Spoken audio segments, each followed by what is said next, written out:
boa tarde a todos.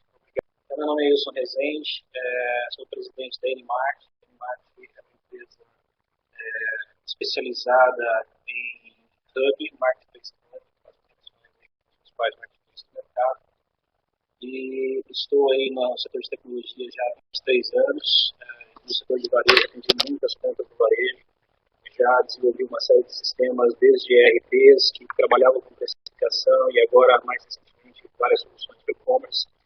E a gente percebe que algumas coisas não mudam, e se gera muita dificuldade no processo de formação de preço, seja ele no mercado convencional e também no varejo. Então, eu espero que no final dessa apresentação eu provoque vocês a ter pelo menos um insight com relação à precificação e como que isso pode ajudar a tracionar a venda de vocês na internet. E mesmo que vocês não sigam um insight meu, que pelo menos comecem a pensar diferente, encontrem um meio termo que faça bastante sentido para o negócio de vocês. Então, espero que a gente possa ir juntos estar fazendo um trabalho junto com o Mercado Livre e que isso esteja efetivamente ajudando vocês a crescerem, a venderem mais no Mercado Livre. Tá certo? Muito bem.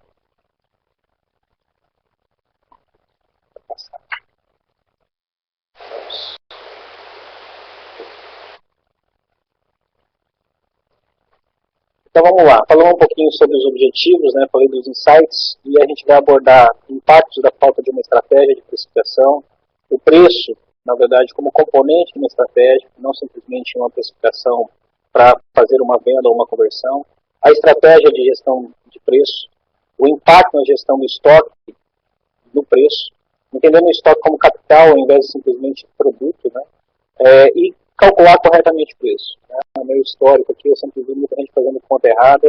Preço, embora seja matemática básica, as variáveis são complexas. Então, isso gera muita confusão de como se obter as informações dessas variáveis para se calcular o preço. Impactos do preço no ponto de equilíbrio, na lucratividade, obviamente, é um dos principais fatores aí da estratégia, e impactos de uma formação de preço errado, o que isso pode gerar efetivamente com o seu negócio. E alternativas de como melhorar o preço com uma boa rentabilidade, e aí espero trazer alguns insights para vocês, alguns exemplos, e até que a gente aplica nos produtos do Enimart, ok? Muito bem. O que motivou basicamente essa apresentação e esse tema é um cenário que nós temos no nosso e-commerce, em que a maioria dos e-commerces brasileiros ficam no vermelho, né, segundo o estudo da e-commerce. E a pergunta que fica para a gente é por que isso ocorre? Né? Porque tantos empresários operam efetivamente com dificuldade de rentabilidade. Né? E isso é o que faz a gente ter que procurar o motivo, a razão dessas decisões e dessas escolhas. Alguns podem fazer sentido, como por exemplo, a empresa quer crescer e vender o negócio, faz sentido, mesmo operando prejuízo, eu vou crescer e conquistar uma fatia do mercado e depois rentabilizar uma venda. Pode ser coerente, inclusive, você fazer uma operação e estar trabalhando num determinado período de tempo no prejuízo com o objetivo de vender esse negócio no futuro. Conquistar um posicionamento de mercado mais rapidamente pode fazer sentido. Eu quero liderar uma posição, quero ser referência nessa posição e vou pagar o preço para chegar lá efetivamente mais rápido. Faz sentido também, e tem muitos lojistas no Brasil trabalhando em cima dessas estratégias. Né? O problema ocorre quando não é por causa nenhuma, não é por uma estratégia. Muitas vezes o empresário ele fica perdido, sem saber por que está ocorrendo esse prejuízo. Né? Muitos alegam dificuldade de aumentar o faturamento, né, como razão do prejuízo, que as coisas não acontecem no seu e-commerce, deslealdade de competidores, distribuidores, as margens baixas, crises econômicas, altos custos operacionais, e aí vem uma série de explicações e cada um tem efetivamente a sua do porquê que efetivamente esses e-commerce operam no prejuízo. Mas, na verdade, a base disso tudo começa numa escolha, né, onde as pessoas têm que decidir entre rentabilidade e crescimento. Né, e, normalmente, as pessoas estão buscando mais crescimento. A gente escuta, é muito comum a gente escutar essa frase nas empresas que operam com e-commerce, né, que operam em marketplace. Precisamos aumentar o faturamento, precisamos aumentar o faturamento. Né, os seus gestores chegam para a equipe e cobram, precisamos aumentar o faturamento. Né, como se a rentabilidade ficasse efetivamente no segundo plano. E eu queria trazer aqui um primeiro insight para vocês colocarem uma outra perspectiva. Será que se eu pensar inicialmente em rentabilidade, isso não vai me trazer crescimento? Eu digo para os senhores, as maiores empresas que eu vi crescer até hoje trabalharam exatamente dessa forma.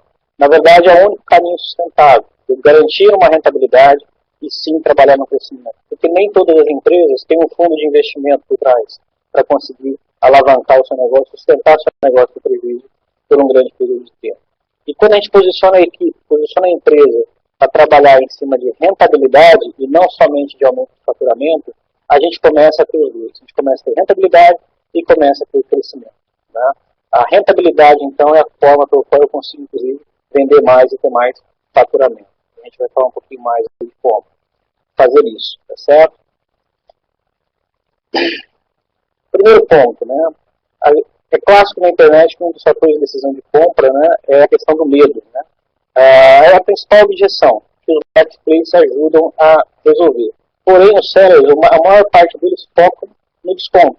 Eles estão focando em ter preços mais competitivos, ao invés de trazer maior segurança efetivamente para o comprador. Esse é um dos fatores. Você ignorar alguma das variáveis que estão envolvendo. E o prazo de entrega? Será que somente o preço é o único fator a ser considerado na hora de você trabalhar e posicionar o teu produto no marketplace, colocar um produto no Mercado Livre? Será que somente posicionar em preço é suficiente?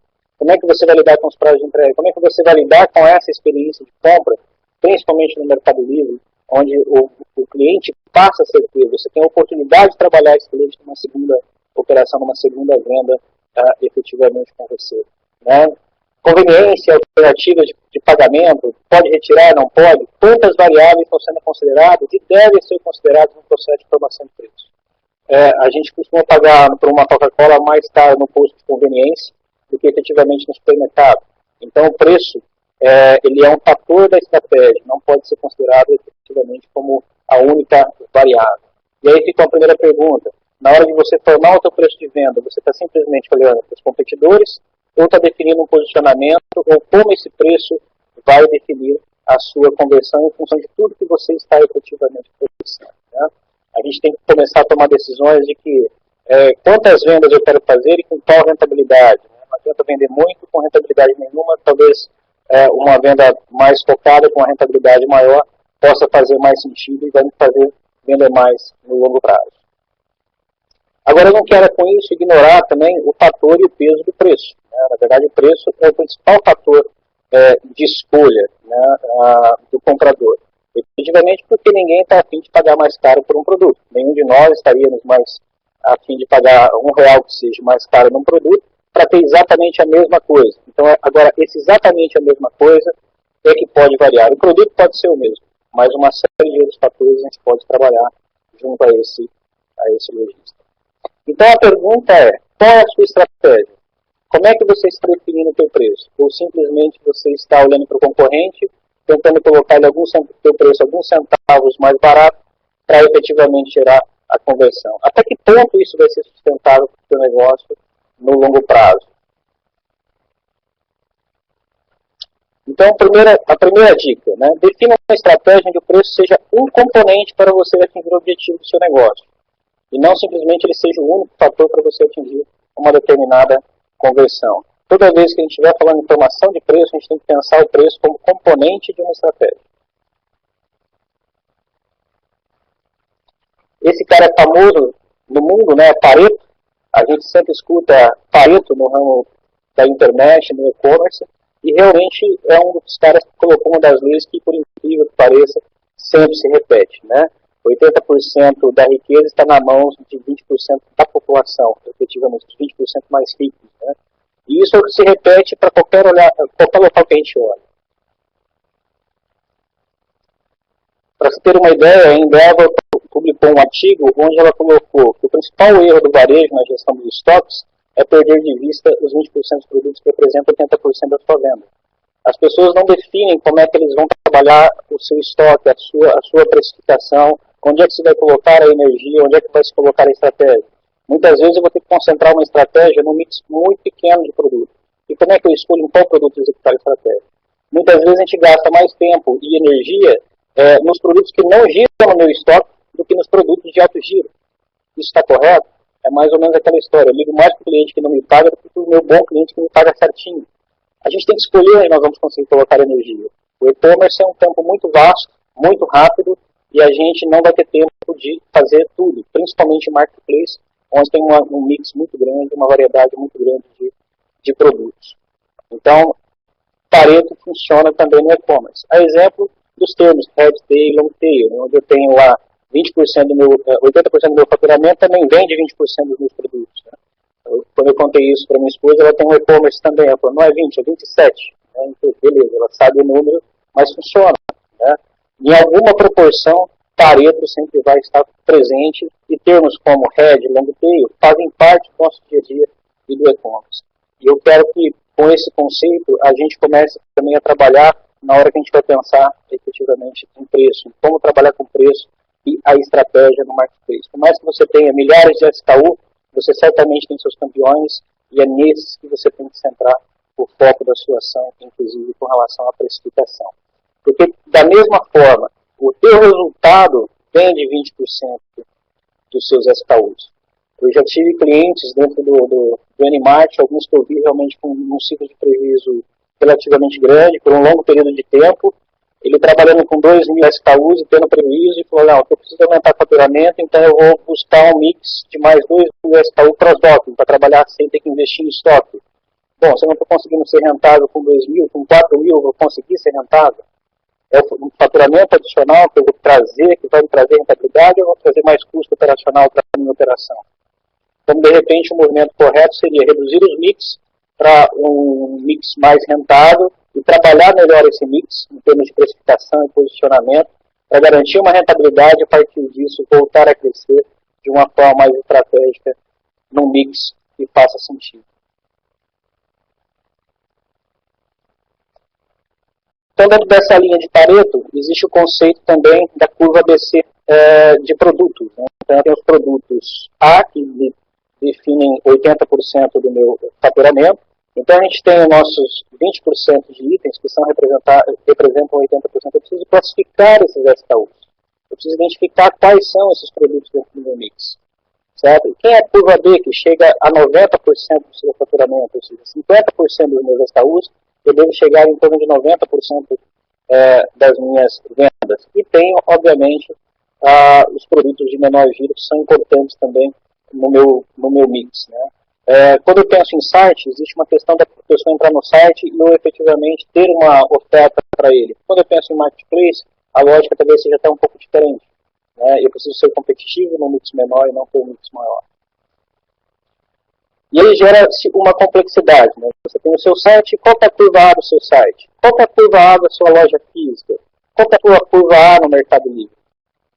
Hoje não basta mais olhar para o ABC de estoque, de produtos, de giro, olhando para um único canal de vendas. Você tem que entender como é que funciona a tua curva ABC em cada canal.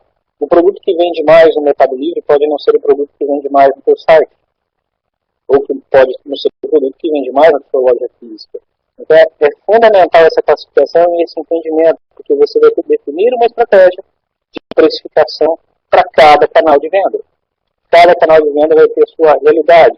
Na tua loja física, você tem a variável de disponibilidade, no Mercado Livre você não vai ter que enviar esse produto. Como é que você vai lidar com isso? Efetivamente, no Mercado Livre é uma comissão, no teu site você tem uma outra estratégia de custo, uma outra estrutura de custo. Como é que você vai lidar com isso efetivamente diferente? Né? Então, fica aí também mais uma dica, que o principal erro de qualquer empresa, na verdade, é ignorar Pareto para os todos. É olhar de forma genérica para Pareto. Né? Onde é que eu vou colocar a minha energia? Se 20% do meu esforço me gera 80% dos resultados, eu tenho que fazer escolhas o tempo inteiro. Porque sempre falta tempo da minha equipe, falta dinheiro, falta recurso. E o que eu faço? Tenho que fazer tudo escolhendo, mas escolhendo de uma forma consciente, estruturada. Então, segunda dica, classifique seus produtos na curva ABC geral e por canal Marketplace para forçar ações no SKU da curva A. Tenho certeza que você vai passar vendo muito mais no Mercado Livre dessa forma, vai ficar feliz com a operação no Mercado Livre e o Mercado Livre também, colocando o mix correto aqui. Componentes do preço. Isso é meio clássico, mas ao longo dos meus 23 anos em tecnologias e atendendo várias empresas do varejo, descobri que tem muitas empresas ainda que não sabem fazer composição de custo. Então eu quero desmistificar isso de uma forma muito simples hoje aqui para vocês, né, para a gente entender exatamente quais são as variáveis que eu devo considerar na minha composição de custo. Né? Não existe mágica. Se eu não tiver informação sobre quanto custa o meu estoque, sobre quanto custa a minha operação, sobre qual é o meu custo com vendas, o que eu quero ter de resultado, eu não tenho como tornar meu negócio rentável. Eu preciso fazer conta, né, de uma forma muito simples. Ah, mas eu tenho muitos custos operacionais, eu não tenho um RP. Não tem problema, você compra 3 caixinhas, coloca uma caixa lá escrito custo operacional. Você pagar de conta pela tua operação e você não sabe onde é, não é de venda e também não é para pagar fornecedores, coloca nessa caixinha do teu custo operacional, ok? O fato de não ter um RP não justifica que você não tenha acesso a essa informação, você pode obter de formas muito mais criativas. Eu lembro a vocês que o sistema somente automatiza aquilo que a gente já conhece e faz manualmente, não é um sistema que vai resolver todos os problemas, ok? Primeiro eu preciso ter a cultura efetivamente do controle. Então eu tenho o custo do produto, que é quanto está custando o produto que eu estou trazendo para dentro do meu estoque. Qual é o custo da minha operação? Quanto custa para mim vender a cada venda? Quais são os custos envolvidos em cada operação de venda? E quanto eu quero efetivamente de resultado? Isso vai definir o componente de preço. Um dos primeiros problemas que a gente vai enfrentar é que eu preciso transformar isso numa mesma base de cálculo de uma única unidade. Okay? Então, às vezes um salário eu trago para um colaborador para ele fazer várias coisas. Eu preciso de alguma forma conseguir saber quanto esse funcionário vai custar para cada unidade de estoque, na verdade, que eu vender. Tá certo? E aí começam algumas pequenas complicações, torna um pouco mais difícil, mas hoje vocês vão ver que a gente vai resolver isso de uma forma muito, muito simples. Então vamos à primeira variável, que é o custo unitário do produto. Quando você faz uma nova compra, né, na sua nota fiscal, você vai ter um conjunto de informações que são fundamentais para o processo de formação de preço de venda. Né? Nós teremos lá o valor do produto, vem um desconto, normalmente, quando a gente consegue uma boa negociação, vem um desconto destacado nessa nota. A gente tem custos com frete, embaraço, com mercadoria importada, então a gente tem, para essa mercadoria chegar no nosso estabelecimento, nós teremos outros custos. Teremos créditos de impostos, no caso tem algumas empresas que trabalham no lucro real e nas entradas se acreditam e nas vendas esse imposto é debitado ou em algumas situações tem que pagar inclusive antecipadamente em funções de substituições tributárias. Débitos de impostos, por exemplo, empresas que compram mercadoria que tem diferencial de alíquota e já tem que apontar e fazer o recolhimento na entrada, como é o caso da mercadoria eletrônica importada. Né? E uma variável que pouca gente considera, né, mas ela deve ser considerada também como custo de estoque, é o juros sobre o capital de giro que eu utilizei para compra. Né? Pagar juros para banco também custa. Se eu estou me financiando e estou alavancado em função do meu estoque, isso é uma despesa de estoque, efetivamente. Eu preciso entender essa despesa como componente de estoque para precificar mais adequadamente. Tá certo? E aí eu teria um custo unitário, então, nesse nosso exemplo, de R$ 103 para uma determinada unidade do meu estoque de uma aquisição. Aí começam os problemas, né? Minha última aquisição foi feita no valor, e como é que eu faço a apropriação desses valores individualmente? Simples, né? O valor do produto a gente tem por documento. O desconto, se não tem por cada item da nota, eu posso aplicar o percentual de desconto sobre cada item da nota. Se eu tenho 10% de desconto na nota, se eu aplicar 10% de desconto sobre cada item que eu vi na nota, eu obtenho facilmente esse valor. Né? A mesma coisa pelo frete. A única coisa que eu tenho que saber efetivamente o que custa. É o volume que está me custando trazer, o valor do frete está sendo definido em função do valor da mercadoria, ele é um percentual do valor da mercadoria, ou é simplesmente pela quantidade que é transportada. É importante entender, mesmo que você não tenha precisamente o valor, você precisa ter acesso ao impacto de cada estratégia no preço de cada produto. Se você embolar demais aqui, efetivamente você vai ter produtos mais caros e produtos mais baratos. E se isso não estiver corretamente alinhado, você pode vender mais produto, que te dá mais prejuízo, porque vai custar mais para trazer, né, e pode vender menos produto, que às vezes você poderia estar girando muito mais. Então, você fazer o rateio corretamente, a apropriação dos custos de logísticas corretamente no produto e daquela nota é fundamental o processo de formação de preço de venda. Se você não consegue fazer isso mês a mês, faça por estatística. Pegue um ciclo, um determinado produto, por um determinado período, e acompanhe os custos desse produto. Faça por amostragem, mas faça. Da curva A a BC, se você pegar a curva A, por amostragem, a curva A você consegue fazer. Beleza. Crédito de impostos já vem por item, a gente consegue calcular por item, não há segredo. Né? Se alguém tiver alguma dificuldade, o contador calcula para a gente e a gente aponta o valor na nossa planilha, tá certo? Débitos de impostos a mesma coisa. E os juros. Né? Se eu peguei 50 mil reais para comprar produto de estoque, ou 100 mil reais para comprar produto de estoque, quanto que vai me custar por mês? Ou pelo prazo que eu giro o estoque, quanto vai custar esse dinheiro também? Para eu estar abastecido de produtos em estoque. Eu vou ter um custo com juros. Né? Esse juros, ele é de estoque. Eu não estou comprando, eu não estou obtendo capital para fazer um investimento em um determinado software. Eu estou buscando capital de giro para estoque. Então, eu preciso enxergar isso, por mais que a contabilidade enxergue isso em outro local, e eu, do ponto de vista de formação de preço de venda, eu preciso olhar o impacto no meu estoque. Porque se eu não tiver o custo correto, né, de cada uma das minhas compras, meu preço vai sair errado lá na frente. Muito bem. Mas eu comprei o produto, custa efetivamente R$103, mas eu já tenho um produto em estoque. Como é que vai funcionar? Como é que eu vou misturar esses dois produtos? Né? A gente costuma dizer, muitas vezes o produto não tem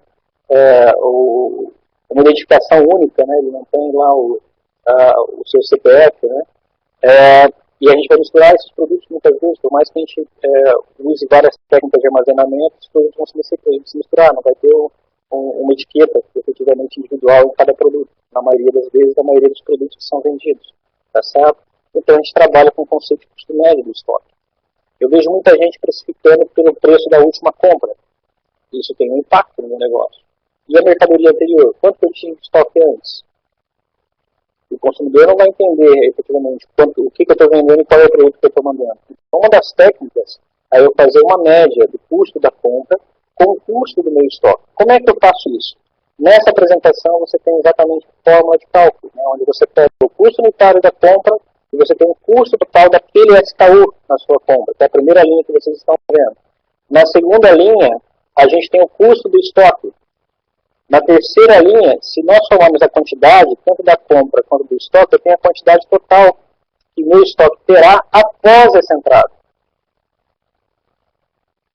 Se eu pegar agora o custo total da compra, dessa nota fiscal, com o custo total do que eu já tenho em estoque, eu tenho o meu custo total final. Se eu divido o meu custo total pela quantidade, eu tenho uma média de preço, tá certo?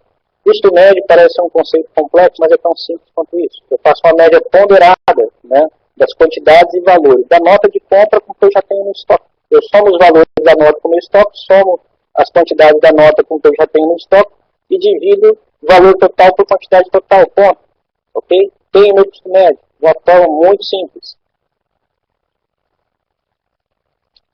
Ok. Aqui no nosso exemplo, eu coloquei alguns números da minha compra de 103, vamos supor que fosse de 10 unidades, e eu já tivesse no meu estoque um produto a um custo unitário de 113, tá certo? De 5 unidades. Como é que ficaria o meu custo médio? Soma as quantidades, soma os valores, divido valores por quantidade. Teria um custo médio de 106,33. Tá certo? Então, mesmo que o meu RP não faça, fazer isso na mão não custa muito. Né? Se eu focar realmente em cima dos meus campeões de venda. E assim eu tenho no meu primeiro e mais importante componente do preço. Quanto efetivamente custa? Se eu fizer minha formação de preço com base em 103, que é da última compra, eu tenho uma situação. Se eu fiz o médico que eu já tinha, ele custa 106. Tá certo? Custos da operação. Vocês vão ter folha contábil, vão ter despesas administrativas, custos operacionais, né? Em cada grupo dele, eu coloquei o mais à direita um exemplo. Né? Então, folha de pagamento. Pessoal, sócios. Então, se você for sócio da empresa, tem que colocar o teu salário, efetivamente. A tua retirada mensal, quanto você precisa para viver. Isso tem que estar composto aqui. Você está trabalhando no teu negócio, mas você poderia estar trabalhando em outro emprego, efetivamente. Né? Então, essa é uma composição efetiva do custo operacional. O trabalho e o teu esforço tem que estar aqui. Assim como outros impostos que incidem sobre a folha. Despesas administrativas, obviamente, água, luz, telefone, aluguéis, etc. Custos operacionais indiretos, por exemplo, eu mandei o produto, tem que trazer de volta. Isso é custo operacional de logística reversa. Eu preciso colocar esses valores numa conta? Monta uma caixinha, né, deixa lá na mesa do seu escritório e a hora que você pagar a conta, joga na caixinha. Se você acompanhar esses custos 3 meses, você consegue saber na média quanto vai custar. Não é difícil. Embora tenha várias variáveis, conta a gente recebe todo mês e elas não param de chegar. Então é só você definir a data e começar a apontar e fazer o corte, ok? E depois fazer uma média de quanto isso custa para você por mês. Tão simples quanto isso, ok? Quero chamar a atenção a 2 outros grupos que são as provisões, tá certo? A gente esquece que a gente vai ter percas. Toda empresa tem sua perca, seja de produto que beneficiou no estoque, seja de bonificações que você deu para algum cliente em função de algum problema que ele teve, seja cupom de desconto, seja de ações judiciais, alguma coisa você vai perder. Você tem que entender e gerar provisões e deixar e separando parte desse dinheiro para quando ele acontecer ele não te faltar. É fundamental trabalhar com provisões no processo de formação do preço. Então não basta olhar só para as contas que estão chegando, mas eu preciso entender também quais são as contas que podem chegar e eu terei que pagar e terei que ter uma parte do dinheiro reservado para elas. Tá certo? E assim como depreciações ou reserva para investimentos. Às vezes eu tenho que mudar uma nova plataforma, adquirir uma nova tecnologia num determinado momento. Então, se a minha operação ele tem um X de faturamento, eu consigo suportar com os produtos e tecnologias que eu tenho. A hora que eu dobrei tudo que tem no faturamento, às vezes eu precisar de um ERP, alguma solução de gestão, encontrar algum projeto, isso vai custar. Okay? Isso vai virar, de alguma forma, uma despesa operacional. E eu preciso estar separando parte desse dinheiro. A minha operação tem que ser custeada pela minha venda anterior, e não pela expectativa de venda futura. Eu preciso parar de ficar olhando, no futuro vai melhorar. E trabalhar de uma forma mais pragmática, de gerar reservas em cada operação que eu estou fazendo hoje. Porque se eu não for lucrativo o suficiente para ter recursos para investir no meu próximo passo de negócio, na próxima alavancagem, como é que eu vou fazer? Eu vou já entrar endividado no meu próximo passo. E aí as empresas de pequenas passam a média, ganham dinheiro enquanto pequenas e de média elas quebram.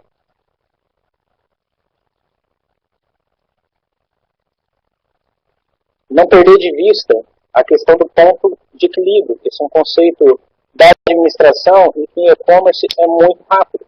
A cada venda eu preciso gerar uma margem que pague um prejuízo. Quantas unidades efetivamente eu tenho que vender, que é a parte inferior do gráfico, em função do valor com uma determinada margem para eu chegar num ponto onde se paga o meu custo fixo. Nesse exemplo, na barra vertical nós temos lá o valor de 100. 100 vai custar todo mês. Depois que eu encontrei o meu custo operacional, eu sei, a minha empresa, venda ou não venda, ela vai custar 5 mil reais por mês, 10 mil reais, 1 milhão de reais por mês. Tá certo? Eu preciso saber exatamente esse valor e ter uma visão clara de qual é o meu ponto de equilíbrio. O quanto de venda eu preciso para pagar os meus custos. E quanto de margem eu vou separar, efetivamente, para pagar esses custos. Tá certo?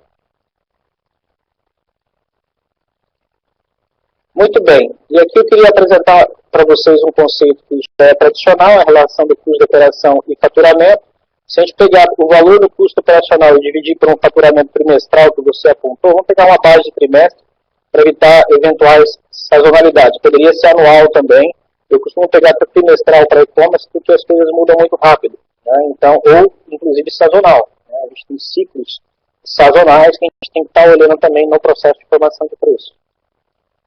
Supondo que nessa empresa fictícia, nós tivemos lá um custo operacional de R$ 105.900 e um faturamento de R$ 726.000, nós teríamos um custo operacional na ordem de 14%.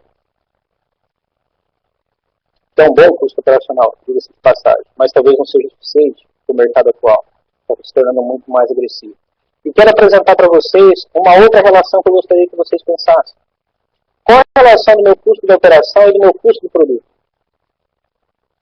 Por que essa relação? Se eu olhar para a minha relação estoque, custo operacional e o preço total do que eu tenho de mercadoria em estoque, quanto custa aquela mercadoria que está estocada lá no meu galpão? E qual é a minha relação de custo operacional? Eu vou para 26,41%. Numa análise muito simplista, eu pego o dinheiro de um acionista, o meu dinheiro, né, e transformo em mercadoria. Para eu transformar, de novo, essa mercadoria em dinheiro, eu vou gastar 26,41%. Certo? Então, eu não ganhei nada, peguei dinheiro e transformei em dinheiro de novo. E vou gerar de custo, para quem for comprar, 26,41%. Essa é uma perspectiva interessante. A gente escuta falar de temos que reduzir o custo, temos que reduzir o custo, e de fato temos que reduzir o custo, principalmente em operações de e-commerce. Mas vamos manter a nossa relação aqui em fator do preço em relação às vendas. Então, meu custo de operação, eu cheguei na minha segunda variável, 14,59%. Vamos aos custos das vendas, que são os custos variáveis. O que são esses custos das vendas? Todo mundo fala de custos variáveis. É tudo aquilo que, se eu vender, acontece. Se eu não vender, eu não tenho esse custo, efetivamente. Vocês vão encontrar impostos sobre vendas nessa categoria. Né? Se for, por exemplo, uma empresa simples, 11,40%. Vou encontrar verbas de marketing, que eu separo já um percentual do faturamento como verba. Comissão para marketplace, por exemplo, para vocês venderem no Mercado Livre, dependendo da estratégia de vocês, vai ter um comissionamento, né, que vai ser fixo a cada venda feita. Se não, você não vai ter custo com de pagamento no Mercado Livre. Né. Comissões, às vezes eu vou dar comissões para meu time interno, né, ou alguma ferramenta que você opera, que cobra um percentual sobre venda, então você tem comissões a serem pagas também. Né. E muitas vezes subsídio de frete. Eu acho que o mercado começou a enxergar que frete grátis não é sustentável. Isso faz parte do seu custo operacional, efetivamente. Se você está oferecendo frete grátis, quanto vai custar, na média, cada frete grátis que você está oferecendo? Okay? É um componente fundamental essas promoções de frete. Então, nesse nosso exemplo, nós teríamos um custo variável em torno de 30%. Exatamente 30%. Né? A complexidade surge quando? Quando eu preciso fazer isso para cada cenário, porque sobre venda, cada canal de venda tem um custo. Então, no Mercado Livre você vai ter um custo, no outro Marketplace um outro custo, no seu site você vai ter uma outra estrutura de custo, na sua loja física você vai ter uma outra estrutura de custo. E não tem jeito. Né? Precisamos fazer o cálculo e fazer a conta em cada um, porque a gente quer competir em cada um. Não basta mais a gente pensar que trabalhar com Marketplace simplesmente expor o produto, é a mesma coisa que muitos lojistas apanharam no passado, achando que quem tem loja física é só publicar um site na internet e começar a vender. A realidade é um pouco diferente. A gente tem que entender qual é o cenário de cada canal e precificar efetivamente baseado em cada canal. Né? Fora as restrições de muitos desses canais em relação ao pocket point também em relação ao preço. Muito bem, no nosso exemplo nós temos então o terceiro componente do preço, né? O custo das vendas. E o lucro? Bom, o lucro é simples, ele define quanto eu quero ganhar em relação ao faturamento, né? E aí eu tenho a margem desejada lá, o quanto de dinheiro efetivamente eu vou deixar no banco. Ok, é uma perspectiva interessante, mas pensa comigo, se eu trabalhar dessa forma, quanto menos eficiente operacionalmente eu for, e querendo uma margem de 5%, vai ser melhor, mais dinheiro eu vou guardar. Tá certo? E se a gente olhasse isso, então, sobre uma outra perspectiva? Quanto eu quero ganhar em relação ao custo? Quanto eu quero ganhar? Eu peguei o dinheiro inicial, certo? Comprei produtos. Quanto eu quero ganhar em cima desse dinheiro? Como é que ficaria a minha precificação sobre essa perspectiva? Ok? Então, aqui eu quero deixar um insight para vocês fazerem essa conta, porque pode ser um posicionamento interessante. Dê uma olhada nessa lógica. Eu pego dinheiro, né, e vou transformar em dinheiro num determinado período de tempo. E com isso quero ganhar alguma coisa. Exatamente como funciona uma aplicação financeira, certo? Só com muito mais risco. Para a gente entender essa questão do tempo, eu preciso passar rapidamente um conceito que é o giro de estoque. Eu preciso saber quanto tempo demora para um produto meu girar. Se eu comprar 10 unidades, quanto tempo demora para eu vender essas 10 unidades? Eu preciso entender o prazo do giro do meu estoque. Então aqui eu tenho uma fórmula que eu vou deixar para vocês, nos slides aí vocês vão conseguir trabalhar, que é simplesmente pegar o teu custo do estoque e dividir pelo custo total dos produtos vendidos em um mês. Tá certo? Você vai ter o teu giro do estoque em mês. Aqui embaixo vocês têm a fórmula e o exemplo, na verdade, com as unidades. assumindo uma média de venda mensal de 3 meses. Então, se eu pegar meu custo total e dividir pela venda de 3 unidades, eu tenho que, nesse meu exemplo, nessa empresa, esse SKU leva 5 meses para vender. Então, nós temos que, para transformar dinheiro em dinheiro de novo, nós vamos levar 5 meses. Qualquer investidor tem duas opções: deixar esse dinheiro no banco, com uma rentabilidade provável de 5% ou mais, né? Ou colocar no risco. Vamos assumir uma rentabilidade aí sobre o custo desse dinheiro, que foi o dinheiro aplicado no estoque, de 15%. É uma nova perspectiva, não é mesmo? Transformar dinheiro em dinheiro, em um determinado período de tempo, com a minha operação de e-commerce. Pensar exatamente como investidor, ok? E eu poderia trabalhar com a minha lucratividade baseada no capital investido. E aí eu não tenho mais um impacto do meu custo da operação da minha lucratividade. Então, se eu for menos eficiente, eu vou continuar ganhando os mesmos 15% sobre o dinheiro que eu investi, e não sobre a minha ineficiência. Se aumentou os impostos, eu vou ganhar 15% sobre o meu custo do produto, e não vou ganhar 5% que seja sobre o meu preço de venda, que como o governo aumentou os impostos, eu vou aumentar a minha rentabilidade também, né? Então, eu tiro de fora variáveis que não estão sob o meu controle, defino precisamente qual é a rentabilidade que eu quero sobre o meu capital investido nos meus estoques, né?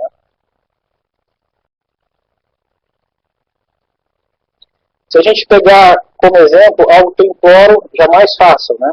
A gente tem, então, todos os nossos componentes, certo? Então, temos lá o custo, lucratividade, custo de operação e custo de vendas. Então, agora é só fazer conta do preço. Está fácil, né? Jamais façam, apliquem percentuais sobre venda sobre o custo.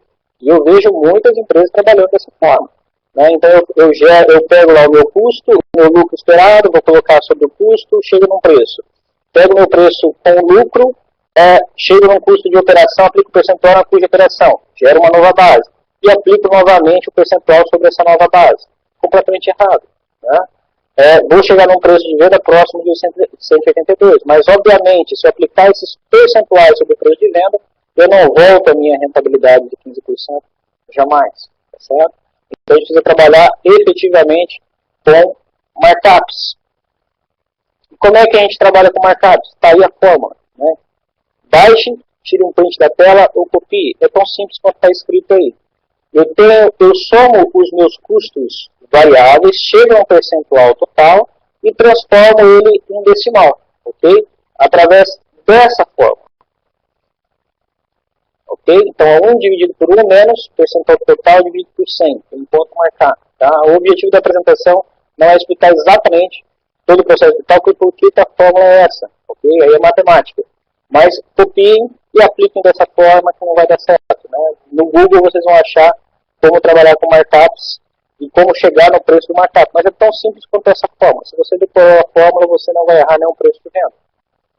Porque eu preciso aplicar os percentuais, na verdade, sobre o valor final. Então, no nosso exemplo, eu teria que aplicar o markup de 44,99, ou no percentual, eu teria que tirar do meu preço de venda 44,99 para pagar meus custos operacionais e meus custos sobre venda. Isso vai me gerar um markup de 1,81. É por quanto eu tenho que multiplicar o meu custo, certo? Mais o meu lucro, para ter efetivamente conseguir pagar todos os custos que envolvem sobre a venda e o meu custo sobre as operações, tá certo?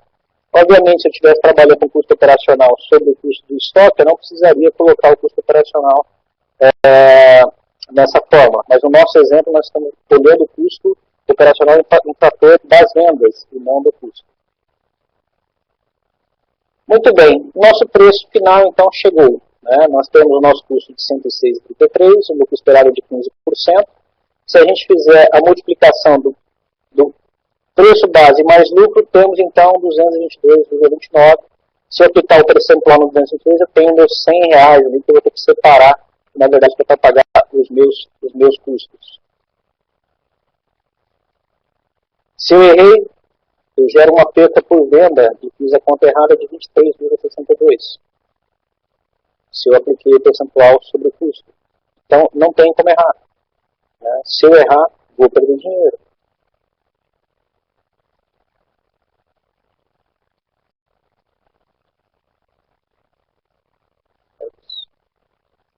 Então, o cálculo correto com base no preço da última compra. Posso usar markups também e trabalhar com base no preço da última compra? Pode, ok? Se eu trabalhei com o custo da última compra de 103, mas o médio é 106, eu faço a escolha. Só que a minha rentabilidade vai diminuir, nesse exemplo. E terei menos 6,97 no meu faturamento. E uma rentabilidade um pouco menor. É uma escolha. E se for uma escolha consciente, não há nenhum problema nisso. E se fosse um aumento de preço, e eu trabalhar com custo na última compra, eu tenho uma diferença de preço na ordem de R$3 e pouco. Isso faz diferença na hora de fazer uma conversão no marketplace? Faz também. Então, trabalhar com a última compra pode me trazer uma vantagem de preço ou uma desvantagem.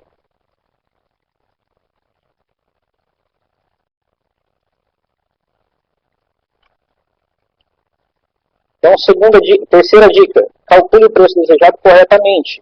Né? Avalie a possibilidade de calcular a rentabilidade sobre o valor investido no estoque. A maioria das empresas trabalham com lucratividade sobre venda. Okay? Avalie essa nova perspectiva para você trabalhar.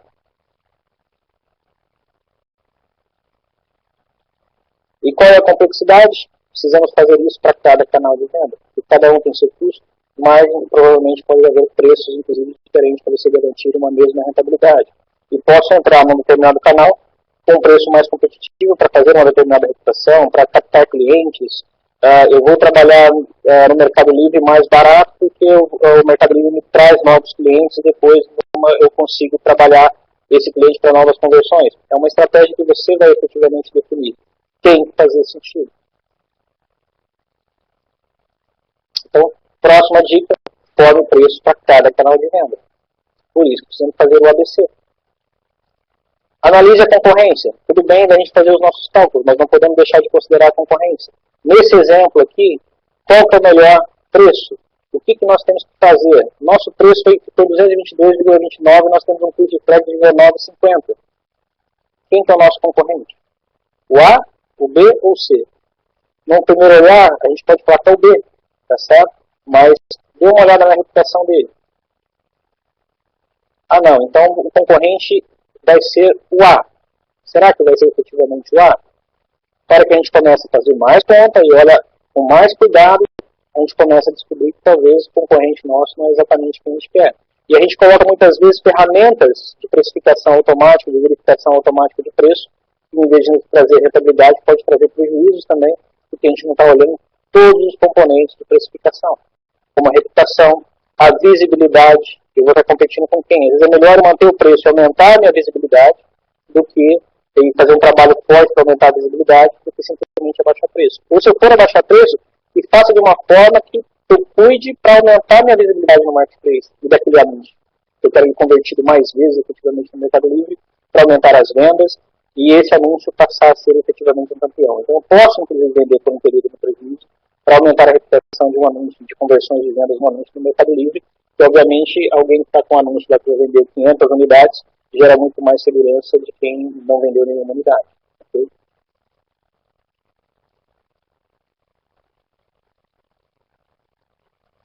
Se eu fosse reduzir o preço em R$19, por exemplo, se eu for fazer o cálculo do markup, está a fórmula no vídeo, no slide, como dado um determinado desconto, qual é o custo que eu vou reduzir na minha lucratividade. Qual é o resultado que eu vou bater na minha lucratividade? Ele vai bater, nesse exemplo nosso, R$10,45.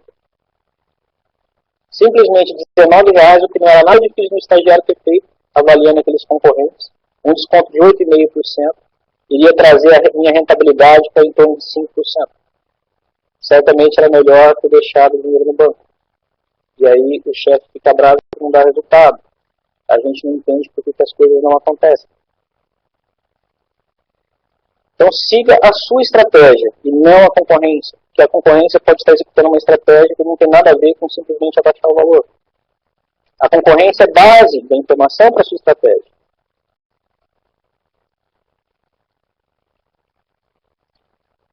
E então, como é que a gente faz para começar? Eu sempre trago o exemplo do simples versus fácil. O que a gente tem que fazer normalmente é simples, mas normalmente não é fácil. A gente olha e entende algum nível de dificuldade. E a gente tem que fazer o simples. Mesmo que seja mais difícil, mesmo que dê mais trabalho. E não o que é fácil. É fácil olhar para o preço de um concorrente e simplesmente abaixar R$10, R$5. Ok? fazer assim, tem que fazer conta. Dá um pouco mais de trabalho. Já indo para o fechamento, né? Onde que é melhor reduzir? De novo, escolha em função de Pareto. Onde é que eu vou colocar o meu esforço para reduzir de uma forma consistente e que vai ter o meu maior impacto? Se a gente olhar para o custo do produto, para o custo da operação, certamente 20% do esforço aplicado aqui vai gerar 80% de redução no teu preço de venda. Então use Pareto para fazer escolhas e encontrar os caminhos quando você está em dúvida.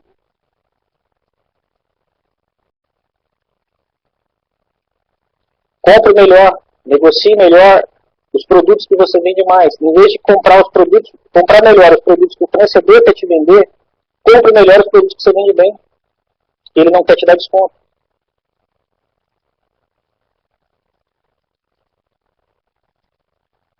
E tem um ditado americano que diz que menos é mais. Não apareceu nesse slide. Deixa eu ver aqui se ele vai aparecer no próximo. Acho que ele sobrepôs. Mas que menos é mais. Não necessariamente trabalhar um mix muito grande quer dizer que você vai ganhar mais dinheiro.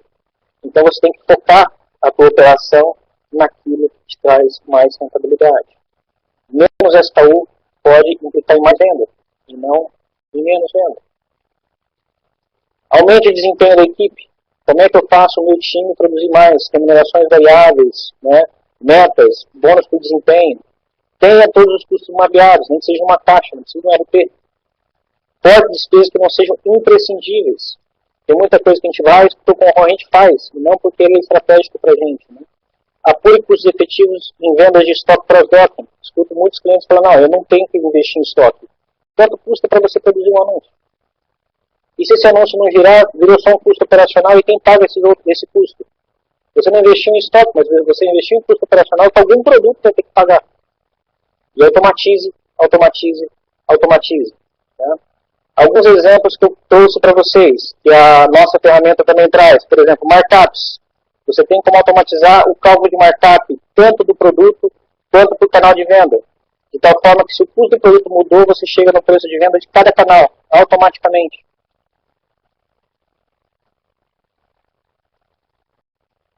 Você consegue enxergar mais claramente quais são as curvas por cada canal de venda.